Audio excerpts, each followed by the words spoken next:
Continuamos con la ponencia de Aurelia Balseiro. Aurelia es licenciada en Geografía e Historia y está especializada en Museología, también tiene el diploma de Estudios Avanzados. Es la directora del Museo Provincial de Lugo desde el año 2008. Coordina departamentos científicos, los programas de conservación de colecciones, exposiciones. Realiza también comisariados de exposiciones temporales relacionadas con patrimonio mueble, pero también con artistas contemporáneos, y ha coordinado congresos y jornadas de divulgación científica. Su título es el Museo Provincial de Lugo, rescatar la memoria, y cuando quieras, Aurelia. Gracias. Bueno, como non pode ser menos, agradecer por supostísimo o convite do Consello da Cultura Galega. Moitas gracias, presidenta, tamén a vostede por asistir, que tampouco é que seña algo moi corriente. E, por suposto, a Inmaculada por facer esta interesantísima xornada que vai a dar moito de sí, e penso, tal como comentamos fai un ratiño, que debería dar lugar a algunha publicación donde se amosaran estes ou outros estudos a este respecto, porque é unha liña de investigación moi interesante, da que eu obviamente non son experta, pero si vos todos, e tamén Carlos, que está detrás, do que foi un placer tamén neste caso para facer esta presentación, volver a visualizar un pouquiño toda a súa bibliografía. E, vexo que a min tampouco me funciona como Angelines, ahora vai. Sí, bien. É moi acaído, desde logo, este título, porque o Museo Provincial de Lugo, no noso caso, rescatar a memoria, fai tamén alusión a que os museos non deixan de ser institucións da memoria, non si? Iso é o caso e, polo tanto, é, digamos que, casi unha obriga. E, se podemos aquí pasar á seguinte diapositiva, quixera empezar con unha frase de Luis Seoane, donde di o que é para a inmigración. E tiña pensado explicar a diferencia entre migración, exilio e logo tamén eses sinónimos como, por exemplo, a diáspora, pero xa foi falado pola mañá en varias ocasións con Natalia e logo tamén unha hora pola tarde varias veces, sobre todo por Carlos, que tamén nos explicou moi ben nese maravilloso catálogo da exposición que fixo no Marco. Obviamente, e para recordar, a emigración é por, digamos que, unha viaxe voluntaria ou libre, entre comillas, e o exilio sempre é por motivacións políticas e a diáspora por motivacións políticas, aínda que tamén religiosas, etc. Bien, un pouquiño para... un pouquiño para que vos acordedes do Museo de Lugo. Aquí temos unha visión do museo e simplemente recordar que foi creado en 1932, a primeira sede foi no Palacio Provincial, sede tamén antes e agora da Diputación de Lugo, pero inaugurouse 2 anos máis tarde, en 1934, e o edificio actual, que é a remodelación do antigo convento franciscano de Lugo, trasladouse, reinaugurouse o Museo de Lugo en 1957. Bien, e como antecedentes un pouquiño o tema en cuestión, temos que falar de Arxentina. Neste recorte da revista Lupus de 1973 temos os antecedentes do que logo sería un pouquiño o tema a tratar, a arte do exilio no Museo Provincial de Lugo. E, aínda que este recorte fai referencia á Sala Uruguai, de artistas uruguaios, nos anos 60, temos nas actas da Xunta Reitora constatado un acordo co Centro Lucense de Bos Aires para adquirir obras de artistas argentinos con destino a facer unha escolma de arte contemporáneo para o Museo Provincial de Lugo. En 1962 entréganse 10 cadros de pintores como Ramán Navarro, Leopoldo Pedro Presas, Germán Taibo, Carlos Torra Llardona, Héctor Basaldúa, en fin, Juan Batle, Horacio Butler, José Antonio Fernández Muro, etc. Neste caso tamén tuvo certa intermediación Otero Pedrallo. Despois, dos anos 60, tal o remate da ampliación do edificio, tal como está agora na Praza da Soedade, pois tamén se fixeron unha serie de xestións para traer a parte da sala dedicada a Arxentina, facer unha especie de sección americana con artistas tamén procedentes de Uruguai. É precisamente en 1973 cando se crea esa sala de Uruguai, formando, pois, como decíamos, unha sección iberoamericana. Realmente no ano 73 estamos a falar xa dun contexto político máis favorable á vinculación exterior, pero non deixa de ser, ou non deixaba de ser, unha apertura meramente ficticia e sempre controlada polo réxime. A sala de Uruguai ten, moitos artistas que non teñen relación co exilio, moi poucos tamén coa emigración, pero queríamos traer a colación precisamente por esa vinculación ca arte realizada en América. E, concretamente, as obras uruguayas foron traídas pola periodista Delia Díaz co apoio da Xunta Reitora do Museo de Lugo e daquela o director Manuel Vázquez Seijas. Así temos, por exemplo, a pintores como Edgardo Ribeiro, que estaba representado na Sala Uruguai, e que como era un discípulo de Joaquín Torres García. Neste caso traigo uns apuntes nunhas acordanzas que facemos para difundir o noso legado, tanto o que está na exposición estable como nas salas de reserva. Por exemplo, Sara Capurro, tamén outra artista uruguayo, Germán Taibo, aquí temos unha acordanza que amoso da celebración da acordanza que fixemos dos 100 anos do seu pasamento, porque tamén outro exemplo de artista de familia emigrada tamén en Argentina, en Bos Aires. Pero con respecto ás actividades, que era un pouquiño que se nos pedía, non? Como musealizamos a arte do exilio e que tipo de actividades facemos no Museo Provincial de Lugo, pois non me queda, agora unha serie de diapositivas onde teño uns recortes de actividades realizadas coa arte do exilio galego, non? E quería empezar por Bujados, por Manuel Bujados, porque Manuel Bujados tamén foi moi esquecido e silenciado na posguerra no noso país. Primeiro tivemos no ano 2008 unha exposición temporal comisariada por María Quiroga Figueroa, que tamén nos acompaña.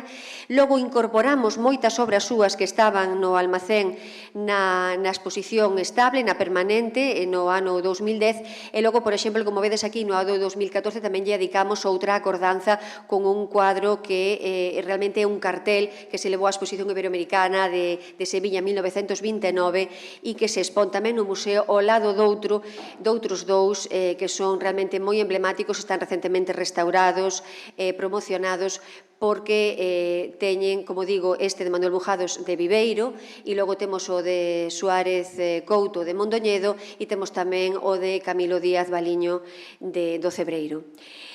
Con Bujados temos especial querencia, sobre todo a partir das 32 obras doadas pola familia no ano 2016, que ao final conforman un total de 57, algunhas delas expostas, como digo, desde o 2010 na Sala 24. Outras doazóns chegaron ao museo doadas por Antonio Fernández López, que é un dos nosos mecenas tamén máis importantes, os fillos de Antón de Marcos, e tamén algunhas están, digamos que vencelladas ao Centro Lucense de Bos Aires, aparte da que mencionamos que procede do Pabellón de Galicia da Exposición Iberoamericana de Sevilla. Isto que vedes aquí é outra exposición que fixemos, como decía, en base para dar a coñecer esa importante doazón da súa sobriña, creo que era así, e que fixemos unha exposición específica que logo itineramos ao concello onde naceu, que foi Viveiro, non? Polo tanto, seguimos, aparte do que é o tema expositivo, con esta serie de enumeración de actividades relacionadas coa arte no exilio. Sin embargo, probablemente sexa con Luís Seoane co que temos, digamos que, castelao tamén, as actividades máis numerosas ou as exposicións máis reiteradas. As actividades coa obra de Seoane pois están sempre relacionadas co que poseemos nós, que é pouquiño realmente. Temos unha carpeta de gravados que se chama Insectario 15, adquirido en 1977, que se trata dun álbum de 1975 con 15 xilografías expostas na Sala 24. A parte, temos outras tres obras del, 2 retratos doados en 2001 e unha paisaxe que foi unha adquisición de 1977. Non solamente, digamos, que nos sumamos ás celebracións no caso de Luís Seoane do Día das Artes Galegas no 2019, sino que tamén en colaboración con outras institucións como a Fundación Luís Seoane, etc., pois temos exposicións que complementan a nosa obra de Luís Seoane, como esta que tedes aquí do ano 2015, Paisaxe psíquica, ou esta outra, Deseño e diferencia, como tamén múltiples acordanzas que facemos para seguir divulgando e difundindo a súa obra con motivo ou non de efemérides concretas, pero tamén resultado de investigacións específicas e concretas, como, por exemplo, este folleto que tedes aquí e que traigo a colación doutra serie de actividades que facemos para recordalo. E, por suposto, o fío do que falábamos antes de Maruxa, que decía Anxelines, tamén achegamos esta exposición que itinerou de Maruxa Seoane, achegamento a María Elvira Fernández López, no ano 2019. E, bueno, con respecto a Laxeiro, por exemplo, que incluímos aquí tamén, como xa se dixo, pola súa relación co exilio sudamericano e, sobre todo, tamén por esa estancia súa alén do mar. O Museo Provincial de Lugo ten expostas agora mesmo as 4 obras que recentemente que fixemos, digamos que sitio para amosar as 4 obras que posúen na mesma sala, na sala 24. Esta sala, a sala 24, 25, 26 e 27, foron remodeladas no ano 2009-2010, que foi un proxecto que levamos María Quiroga e Maseu e que realmente acondicionamos de xeito monográfico todo o que é o gravado e o dibuixo galego, con 3 salas monográficas, unha de Castelao, outra de Prieto Nespereira, outra de Castro Gil e unha primeira colectiva que é onde se atopan estes exemplos que estamos a poñer, por exemplo, a Laxeiro. Estas obras foron adquiridas en 1980 e tamén temos que añadir, igual que, por exemplo, Laxeiro, pois a Suárez Couto, que tamén pudera incluírse nesta parte, e deste artista tamén temos 4 obras, unha delas xa mencionada con respecto aos carteles da exposición iberoamericana. Seguimos, por exemplo, con Colmeiro. De Colmeiro temos 5 obras. Unha doada por José Fernández López, irmão tamén de Antonio, dos fillos de Antón de Marcos, en 1961, 2 adquiridas en 1984 e unha, esta que vedes aquí, doada pola súa filla Helena no 2010, que obviamente apuntamos e divulgamos como corresponde. Aquí te dou, por exemplo, estos son extractos da nosa web. Pero non solamente eso, tamén quixemos ter presente ese catálogo da exposición que tivo lugar na Fundación Luís Seoane, comisariada por Mónica Alonso, coa presentación do libro Colmeiro, Cor e Sentimento, tamén para seguir actualizando a figura de Colmeiro.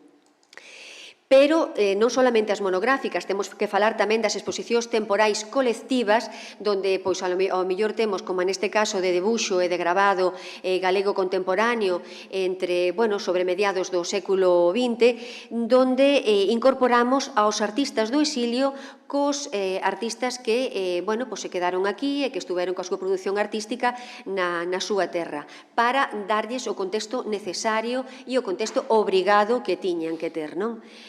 Pois, por exemplo, tamén na pintura, esta colección de Álvaro Gil Varela, escollimos expresamente da súa gran colección pois o que tiña que ver con esas datas, donde incorporamos e misturamos, como digo, tanto os artistas exiliados como os que estuveran exiliados na súa propia casa.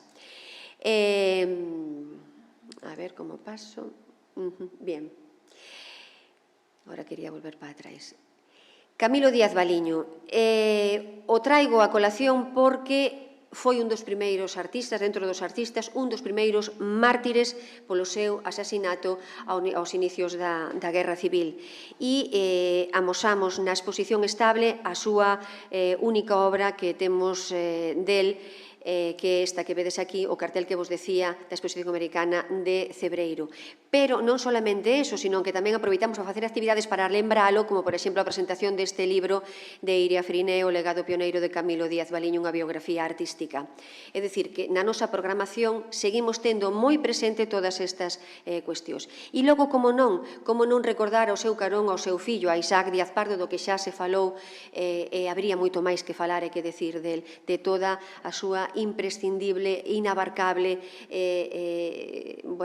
absoluta vida, obra a favor da cultura galega.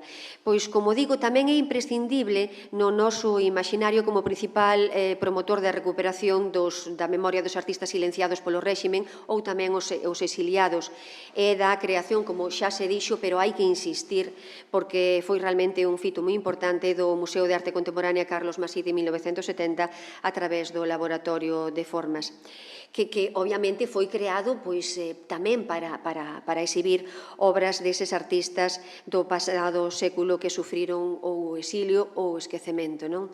Vaya por Isaac Díaz Pardo. Castelao probablemente é o creador galego do exilio con maior proxección no noso museo, que, permitideme a comparación, non deixa de ser o irmão pequeno do Museo de Pontevedra. Tanto en cantidade de obra como, en ese aspecto con Castelao, pois temos que estar presentes, obviamente, pero somos o irmão pequeno. Como decía, é o que maior proxección lle quixemos dar, sobre todo, desde que fixamos a súa sala monográfica nese ano 2010 e despois esta exposición que vedes aquí, que titulamos A derradeira lección do mestre, comisariada por Pilar García Negro e Felipe Senén. E, tedes tamén a ficha técnica do catálogo do catálogo da exposición ao mesmo tempo que vai na publicación que se fixo por mor desta magna exposición, e temos que dicir magna porque daquela sí que se facían magnas exposicións, había outros recursos, obviamente. E foi, digamos que eu penso que tamén, visto despois o recorrer das exposicións dedicadas a Castelao, eu teño que decir que foi unha das máis significativas e que tamén serviu de inspiración en varios sentidos para mostras e para publicacións posteriores. Entonces, non nos quedamos solamente aí. Temos, por exemplo, a celebración do ano Castelao 2016, tivemos moitas actividades de todo tipo, socioculturais, educativas, etc. Tamén, digamos que encetamos no Día Internacional dos Museos, en varios días internacionales, e logo tamén non fai falta efemérides. Pois, por exemplo, esta xornada dedicamos ya, como vedes, a vixencia de Castelao na arte no pensamento galego, pois no 2012, recentemente, sin necesidade ningunha efeméride. E logo tamén temos que falar, falando de Castelao, xa nos vamos directamente a meternos con Arxentina, e decir que con Arxentina temos un especial vínculo pasado e presente na nosa programación, e sobre todo no apartado de museoloxía social que tamén coordina a compañeira Encarna Lago, a xerente, donde se suliña tanto a parte do diálogo intercultural actual coas asociacións e colectivos e emigrantes, etc., actuais, como tamén as pasadas xeracións que foron para ali de emigrantes. E chegamos a Maruja Mallo. Con Maruja Mallo tivemos realmente varias exposicións temporais, individuais e logo tamén en colectivas, non? A parte de estar presente sempre nas nosas actividades didácticas e divulgativas, incluso tamén fixemos unha exposición itinerante, unha mostra itinerante e publicacións, concretamente unha que estaban dúas das compañeiras que me acompañan aquí, Ofelia Carnero e María Quiroga, que foron coautoras desa publicación nos anos 90, que xa daquela se titulaba Maruja Mallo, a gran ignorada de Galicia, pero foi realmente das primeiras. Xa se falou de que estuvo 25 anos no exilio, regresou a España no 1961, E, bueno, no Museo Provincial de Lugo temos as súas obras de cando ela foi pensionada da Diputación de Lugo, iniciando esa colaboración no ano 1926 e, por suposto, tamén conservamos a documentación relativa a esa etapa de estudiante vinculada á Diputación de Lugo. Temos tamén, pois, como vedes, conferencias, aquí está do 2015, esta obra, por exemplo, que mencionamos aquí do 2017 foi cando elaboramos este tríptico que tedes aquí, que foi realizado tamén por María Quiroga, este de Luis Oane por Lucila Yáñez, as compañeiras do Departamento de Bellas Artes, pero non nos quedamos solamente cos artistas, co que é os artistas individuais, sino que tamén temos a necesidade de realizar outras actividades que teñan que ver coa contextualización do exilio, amosando pois causas, efectos e consecuencias da ditadura na cultura e na arte galega para reescribir, porque non se escribeu, non é porque ou se escribeuse torticeramente, esa parte silenciada da nosa historia. Por exemplo, unha exposición sobre 40 anos de represión e resistencia, por exemplo, esta exposición de 70 anos do Consello de Galicia ao Goberno galego no exilio, charla coloquio sobre o exilio de Castelao e o Consello de Galiza, etcétera, etcétera, etcétera. Ata chegar, por exemplo, a última que fixemos, que foi esta que vedes aquí, que foi, pois nada, fai uns días, un faladoiro para insistir na vixencia da vida e da obra de Maruja Mayo, neste caso a través dunha proxección dun documental dirixido por Antón Reixa, que tuvemos o placer de proyectar e logo facer ese faladoiro. Ben, realmente, como o tema era como se musealiza a arte do exilio galego en cada museo, no Museo Provincial de Lugo, e penso que en casi todos vamos a ter en común estas cuestións, pois musealizámolo no discurso expositivo estable, na programación cultural, nas actividades socioeducativas, nas mostras temporais propias, na investigación interna, nas colaboracións institucionais externas, na difusión e divulgación, na imaxe do museo tamén, nas proxeccións exteriores, etcétera, etcétera, etcétera. Porque entendemos esta arte como un recurso museal. Un recurso museal para qué? Para coñecer, para transmitir, para conservar e para difundir. En definitiva, para non esquecer que houbo unha paréntese na historia da arte galega con toda unha xeración de artistas exiliados que estamos agora mesmo, aquí e agora, a reivindicar xusta e necesariamente. E continuamos xa para rematar co relato no Museo Provincial de Lugo. Ben, e se temos que empezar por Castelao, como decía, temos só que me quedo un pouco acobardada coa número de obras que hai no Museo de Pontevedra. Temos 28 obras expostas nas salas 13 e 25, outra cousa en común co museo, pois que tamén foron doadas por Álvaro Gil Varela, outro dos grandes mecenas do Museo Provincial de Lugo e do de Pontevedra. Parece que estou facendo a pelota, Ángelas. Bueno, quero decir que estas ingresaron como doazón en 1965 e que desde 2010, volvo a insistir, teñen unha sala monográfica desde o ano 2010. Bien, temos tamén, por exemplo, esos dous óleos na outra sala, na 25. Temos, por exemplo, que xa non vou insistir máis porque xa se falou de Arturo Souto, na sala 24.